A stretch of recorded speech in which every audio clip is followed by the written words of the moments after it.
Should I liquidate my 401k? If you're under the age of 59 and a half, the short answer is a resounding no.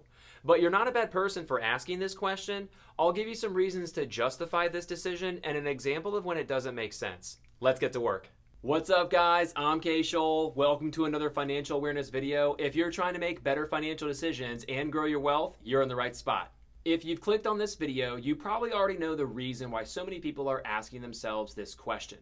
So for the uninitiated, the CARES Act that was just recently passed has a provision within it that allows people under the age of 59 and a half to withdraw up to $100,000 from their qualified retirement accounts beginning January 1st of 2020 to December 31st of 2020 without incurring that 10% early withdrawal penalty. 401ks, 403bs, SEPs, Simples, IRAs. If you want to learn more about those accounts, go ahead and check out this video right here. Before we go further, a client said to me years ago, why would I rob my 65-year-old self? Which is essentially what you're doing by pulling these funds out early. You're not even robbing Peter to pay Paul. You're robbing Peter to pay Peter.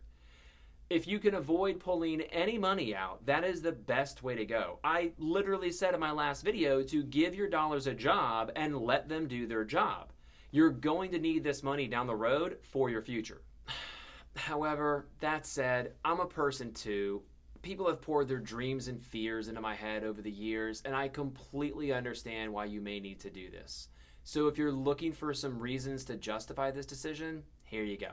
If you've lost your job, had your hours cut back, scraping to get by, your cash savings account nearly depleted or already gone, or you're completely riddled with debt payments and overwhelming debt, like to the point where you're losing sleep and it's weighing on you heavily, this could be your release valve. I've often said to plan for tomorrow, but live life for today.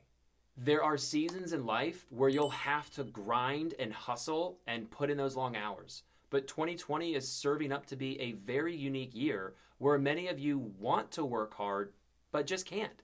And if you're in that situation, my heart goes out to you, and just know this too shall pass. If you do pull any funds out, you'll have the 2020 tax year, the 2021 tax year, and the 2022 tax year to put your distribution back into the account or to pay taxes on what you were distributed. You normally only have 60 days to do this, so this is a huge tweak to this rule. Even though the IRS and government is allowing you to do this, to stretch out paying the taxes over the next 3 years, I wouldn't.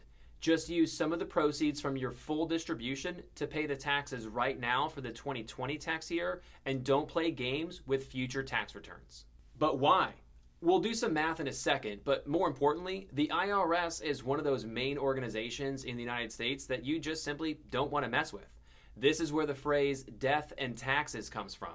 You cannot avoid paying your taxes. Okay, boys and girls, get your pencils out. Quick math here. Let's just hypothetically say that you pull $50,000 out of your pre-tax retirement account.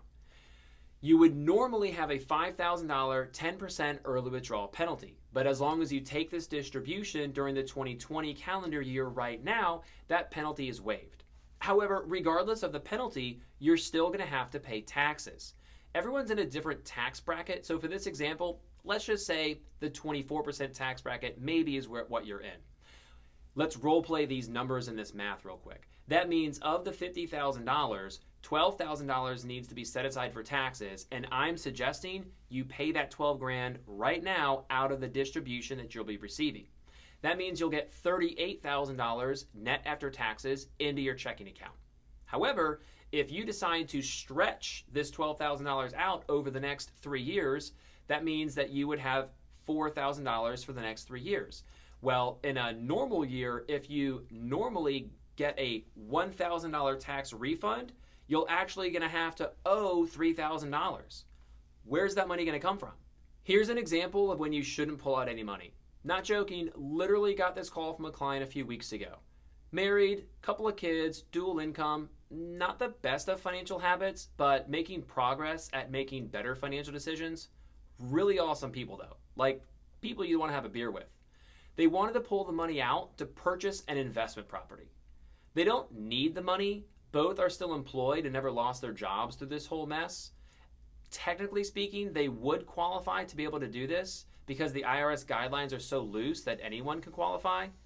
I told them it was absolutely their decision, but that I strongly advised against it. Now, I could already feel some of those real estate truthers out there disagreeing with me, but due to this client's previous financial habits, I told them that if purchasing an investment property was so important to them, that they should save up cash for it without sacrificing their long-term retirement accounts, or maybe reduce the amount they have going into retirement so they can save more cash. Thanks for watching. Appreciate your time. If you enjoyed this video, tap that like button. It really helps out the channel. My goal is simply to help increase your financial awareness. If you have any questions for me, leave them in the comments down below. Thanks.